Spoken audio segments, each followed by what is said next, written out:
우리에게 주신 말씀은 역대상 17장 1절부터 15절까지 말씀입니다. 말씀이 좀 길기 때문에 제가 한 절, 여러분 한 절 이렇게 교독하도록 하겠습니다. 선지자 나단에게 이르되 나는 백향목 궁에 거주하거늘 여호와의 언약궤는 휘장 아래에 있도다.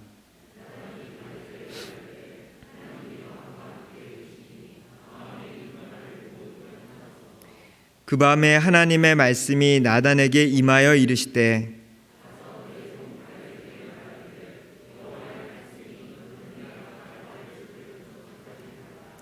내가 이스라엘을 애굽에서 올라오게 한 날부터 오늘까지 집에 있지 아니하고 오직 이 장막과 저 장막에 있으며 이 성막과 저 성막에 있었나니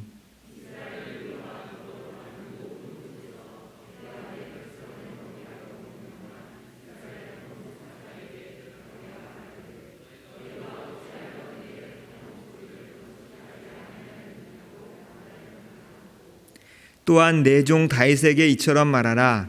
만군의 여호와께서 이처럼 말씀하시기를 내가 너를 목장 곧 양떼를 따라다니던 데에서 데려다가 내 백성 이스라엘의 주권자로 삼고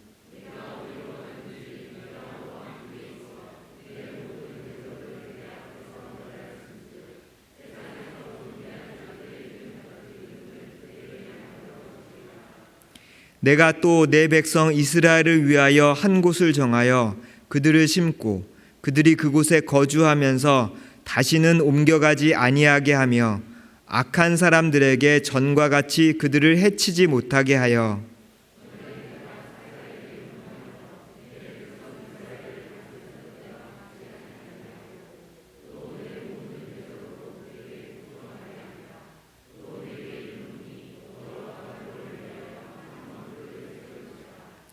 내 생명의 연한이 차서 내가 조상들에게로 돌아가면 내가 내 뒤에 내 씨 곧 내 아들 중 하나를 세우고 그 나라를 견고하게 하리니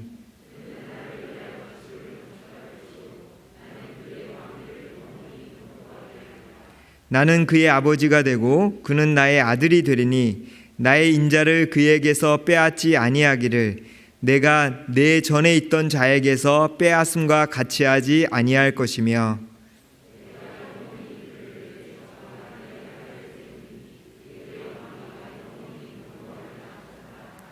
함께 읽겠습니다. 나단이 이 모든 말씀과 이 모든 계시대로 다윗에게 전하니라. 아멘. 오늘 설교는 제가 좋아하는 설교여서 제가 가는 곳마다 전하는 그런 설교입니다.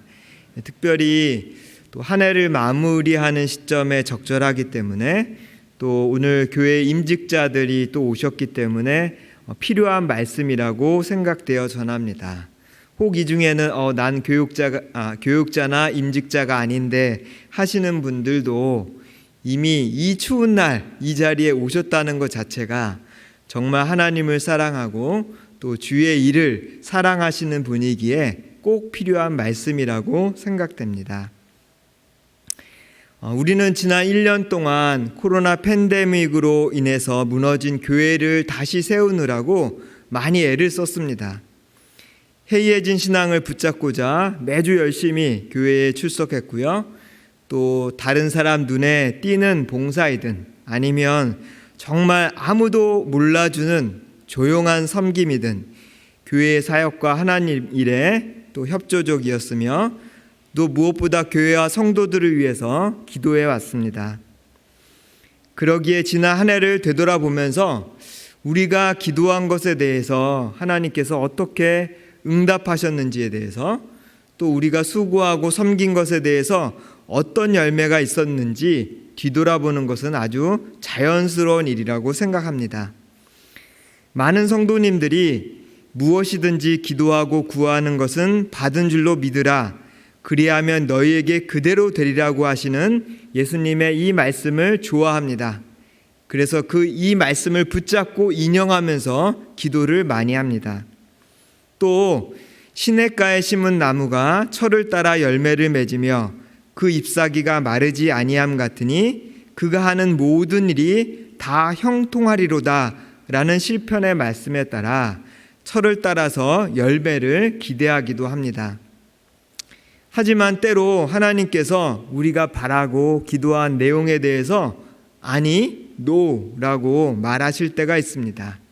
그때 우리는 당황해하지 않을 수 없겠죠. 심지어 나의 이익과 전혀 무관하게 정말 순수한 마음으로 주를 위해 열심히 일했음에도 불구하고 열매가 없을 때 우리는 왜요? 라는 질문을 하지 않을 수가 없습니다. 우리가 치른 대가와 수고를 생각하면 비록 하나님이 너무 높으신 범접할 수 없는 그런 존재이지만 하나님께 대해서 분노가 치밀어 오르는 사람이 있는가 하면 어렸을 때부터 하나님은 하나님이야 교육을 너무 잘 받아서 어떻게 하나님께 분노할 수 있어? 라고 생각하는 사람들은 하나님을 원망할 수 없기 때문에 그 원인을 자기 자신에게서 찾기도 합니다. 본문 말씀에는 우리와 똑같은 질문을 하는 한 사람이 등장하는데요. 바로 다윗 왕입니다. 다윗 왕이 예루살렘 궁전에 거주할 때에 그가 생각하기를 하나님의 언약궤, 즉 법궤가 아직도 자신이 살고 있는 왕궁에 비하면 너무 초라한 천막 안에 있는 것을 가슴 아파합니다. 그래서 선지자 나단에게 자신이 성전을 짓겠다는 소원을 말하죠. 나단은 이를 기뻐하며 허락합니다. 한번 생각해 보십시오. 왕이 자기의 어떤 권위만 높이는 것이 아니라 하나님을 잘 섬기겠다는데 어떤 목회자가, 선지자가, 교육자가 예뻐하지 않을 수 있겠습니까? 하지만 밤중에 하나님의 말씀이 나단에게 임하는데 정반대의 말씀이 나타납니다. 그것은 다윗으로 하여금 성전 건축을 하게 하지 말라는 말씀과 성전 건축은 다윗의 아들 때에 이루어질 것이다 하는 그런 말씀이었습니다. 왜 하나님께서는 이 다윗의 소원을 허락하지 않으셨을까요? 역대상 28장 3절에 보면 그 이유를 설명하시는데 너는 전쟁을 많이 한 사람이라 피를 많이 흘렸으니 내 이름을 위하여 성전을 건축하지 못하리라는 하나님의 말씀이 나옵니다. 다시 말해서 다윗이 사람을 많이 죽였기 때문이다. 우리 나라 말식으로 표현하자면 손에 피가 많이 묻었기 때문이다 라고 말하고 있습니다. 가만 생각해 보면 조금 의아하고 심지어 분노가 치밀어 오르기도 합니다. 아니, 전쟁을 하라실 때는 언젠데 하나님이 이스라엘을 강하게 만들게 하기 위해서 다윗에게 너 전쟁해라, 내가 함께 할 것이다, 이렇게 말하실 때는 언제고 이제 와서 네가 손에 피가 많이 묻었으니까 넌 성전 건축을 못한다고?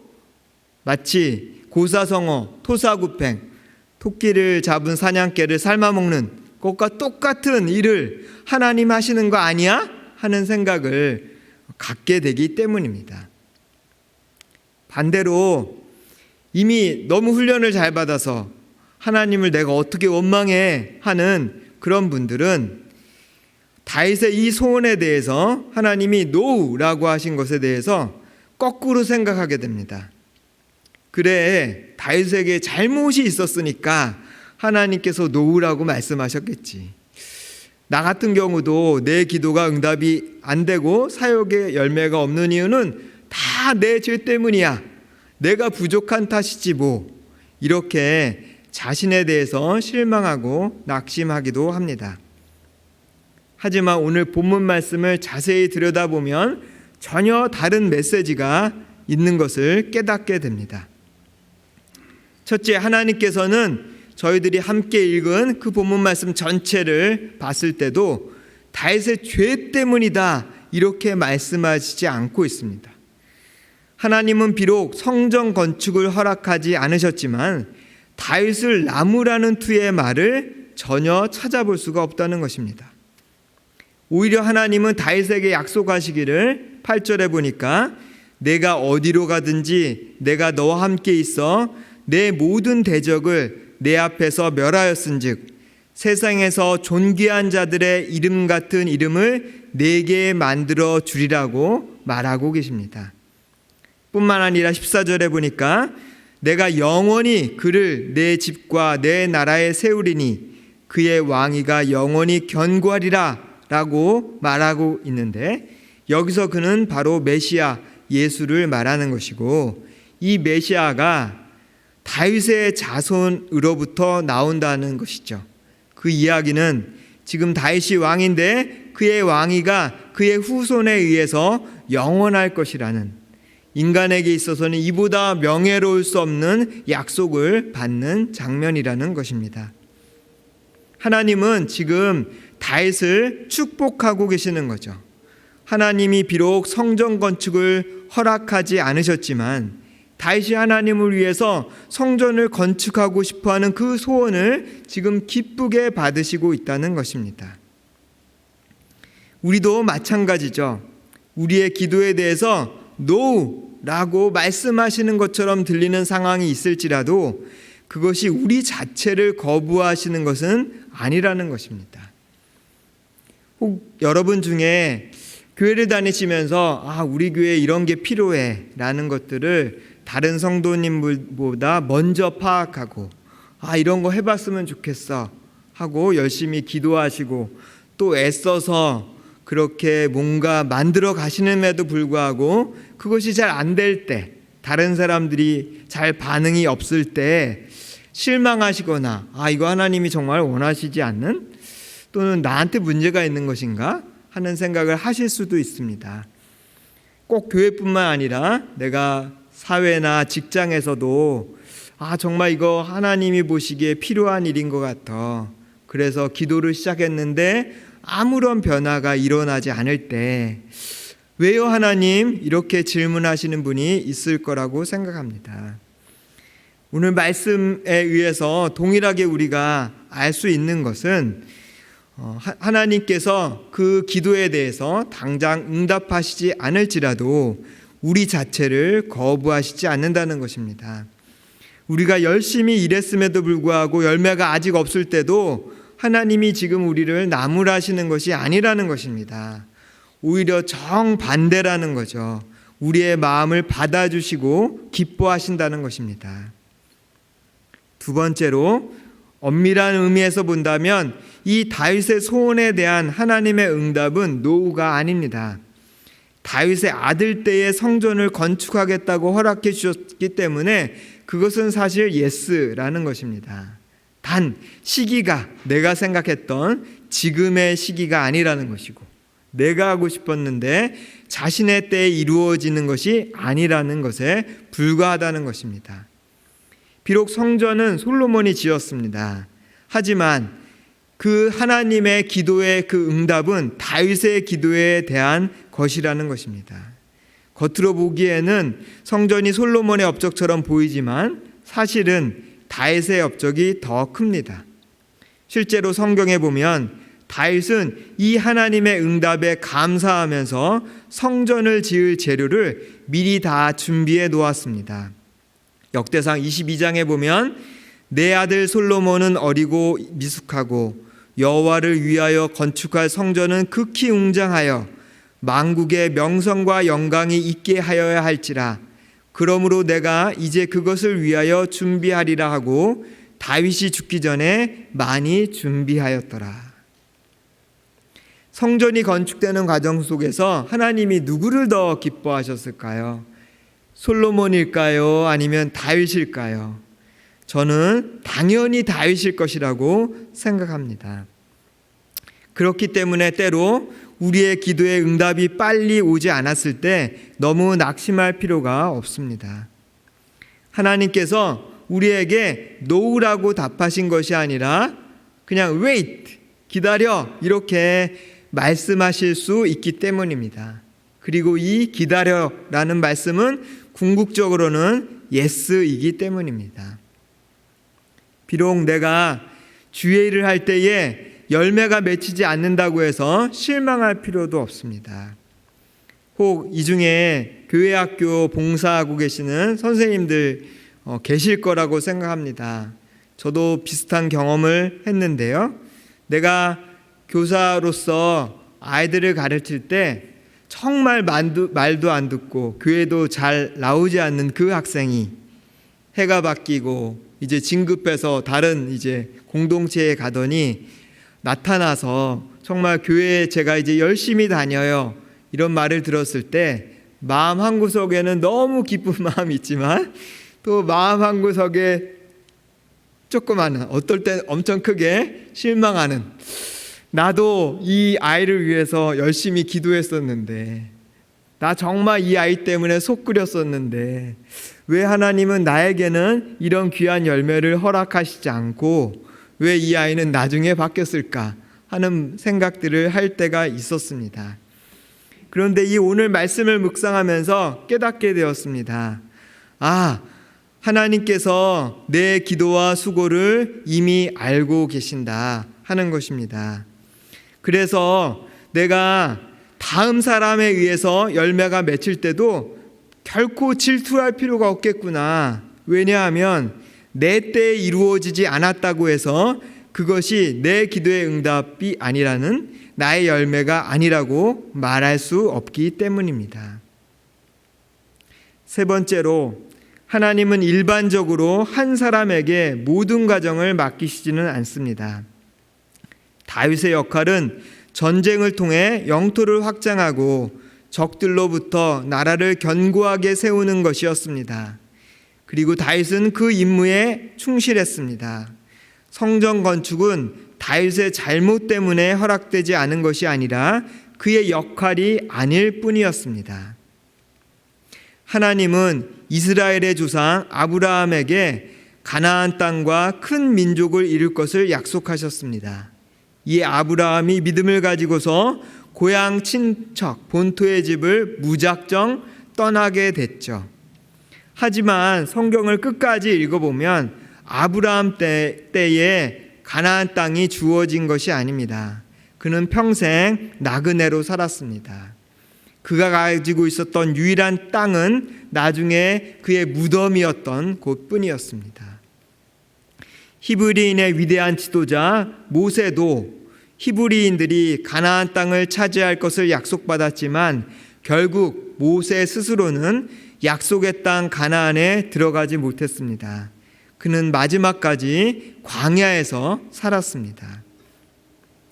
고대 세계에서 신정을 건축한다는 의미는 왕권이 견고하게 세워졌다는 것을 의미합니다. 우리나라 역사에도 나라를 처음 세울 왕에게 붙이는 칭호가 있습니다. 태조. 그리고 나라가 이제 완전히 왕권이 확립돼서 법률이 완성되거나 정치 제도가 완전히 이루어졌을 때 붙이는 왕의 칭호가 있습니다. 성종. 다른 칭호를 쓰게 되죠. 이처럼 각자의 역할이 있었다는 것입니다. 다윗은 평생토록 왕권 확립을 위해 싸웠고 그 왕권 가운데서 태평성대를 누리면서 성전을 건축하는 것이 솔로몬의 역할이었습니다. 아브라함도 모세도 다윗도 하나님의 위대한 약속을 받았지만 결코 그들의 인생이 태평하지는 않았습니다. 하지만 누가 그들의 인생을 실패라고 말할 수 있겠습니까? 예수께서도 요한복음 4장 37절 38절에서 이렇게 말씀하셨습니다. 그런즉 한 사람이 심고 다른 사람이 거둔다 하는 말이 옳도다. 내가 너희로 노력하지 아니한 것을 거두러 보내었노니 다른 사람들은 노력하였고 너희는 그들이 노력한 것에 참여하였느니라. 하나님의 사람들인 우리가 진정으로 원하는 것이 무엇입니까? 내가 그 일을 했노라고 사람들 앞에서 자랑하는 것입니까? 아니면 그저 내 상급을 쌓아두는 일입니까? 하나님의 사람들은 하나님의 뜻이 이루어지고 하나님께서 영광 받으시는 것, 그것을 원하지 않습니까? 따라서 우리는 결과에 연연할 것이 아니라 하나님이 나에게 맡겨주신 역할에 충실하게 살면 됩니다. 그러면 우리의 인생은 성공한 것이고, 그리고 하나님께서는 우리에게 잘하였다, 착하고 충성된 종아, 이렇게 우리를 칭찬하실 것입니다. 이러한 사실을 잘 알고 있었던 다윗은 하나님께서 놓으라고 하실 때도 감사의 기도를 드렸습니다. 다윗의 기도문이 저와 여러분의 기도가 되기를 바랍니다. 역대상 17장 25절부터 27절이 다윗의 기도문입니다. 나의 하나님이여, 주께서 종을 위하여 왕조를 세우실 것을 이미 듣게 하셨으므로 주의 종이 주 앞에서 이 기도로 간구할 마음이 생겼나이다. 여호와여, 오직 주는 하나님이시라. 주께서 이 좋은 것으로 주의 종에게 허락하시고 이제 주께서 종의 왕조의 복을 주사 주 앞에 영원히 두시기를 기뻐하시나이다. 여호와여, 주께서 복을 주셨사오니 이 복을 영원히 누리리이다. 아멘. 우리 이 기도문이 마음에 드시지 않습니까? 우리 한번 다 같이 한번 이 기도로 기도해 볼까요? 함께 읽도록 하겠습니다. 나의 하나님이여, 주께서 종을 위하여 왕조를 세우실 것을 이미 듣게 하셨으므로 주의 종이 주 앞에서 이 기도로 간구할 마음이 생겼나이다. 여호와여, 오직 주는 하나님이시라. 주께서 이 좋은 것으로 주의 종에게 허락하시고 이제 주께서 종의 왕조의 복을 주사 주 앞에 영원히 두시기를 기뻐하시나이다. 여호와여, 주께서 복을 주셨사오니 이 복을 영원히 누리리이다. 아멘. 오늘 이 시간에는 함께 좀 기도하는 시간을 가졌으면 좋겠습니다. 12월 18일입니다. 한 해 동안 여러분들 정말 애쓰셨고 또 하나님이 그 애씀을 다 알고 계십니다. 한 해를 되돌이켜 보면서 여러분의 기도에 하나님이 어떻게 응답하시는지 다시 한번 또 기도하고요. 또 특별히 주의 일을 위해서 열심히 애썼다면, 기도했다면 또 오늘 이 말씀을 붙잡고 여전히 소망 가운데서 계속 기도하기를 결단하는 기도를 했으면 좋겠습니다. 또 기도의 응답과 상관없이 하나님이 나를 얼마나 기뻐 여기시는 것인가를 믿으면서 그 하나님 앞에 나아가는 그런 믿음의 기도를 함께 드렸으면 좋겠습니다. 같이 기도하도록 하겠습니다.